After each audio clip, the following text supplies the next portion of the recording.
વિદ્યાર્થી મિત્રો, નીટ 2001માં આ પ્રશ્ન સમતલમાં ગતિ પ્રકરણમાંથી પૂછાયો હતો.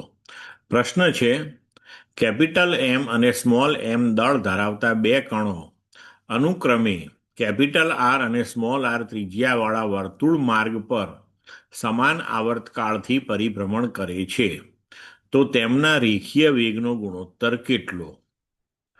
વિકલ્પ છે: એમ કેપિટલ આર જેમ small M R, B capital M જેમ small M, C capital R જેમ સ્મોલ આર, ડી 1:1.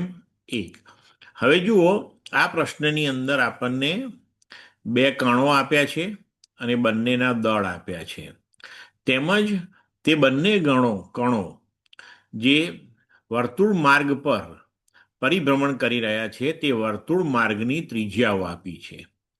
અહીંયા બહુ જ અગત્યની વસ્તુ આપણને એક આપેલી છે કે બંનેનો પરિભ્રમણ માટેનો આવર્તકાળ જે છે એ સમાન છે, બરોબર?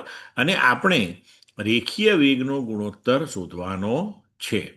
તો હવે આપણે જાણીએ છીએ કે વર્તુળ માર્ગે પરિભ્રમણ કરતા કણ માટેની રેખીય ઝડપ v બરાબર આર ઓમેગા છે, જ્યાં ઓમેગા બરાબર 2π/t.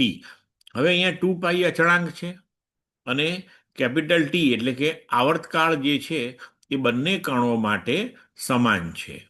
એનો મતલબ એ થયો કે વી ચલે છે આર, બરોબર? હવે વી ચલે છે આર થઈ ગયું અહીંયા.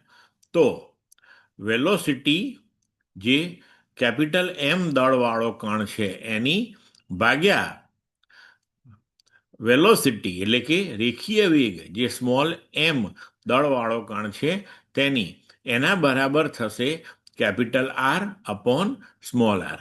એટલે કે બંને કણોના રેખીય વેગનો ગુણોત્તર આપણને મળ્યો capital R upon small R. એટલે કે આપણો જવાબ થશે સી. ક્લિયર મિત્રો?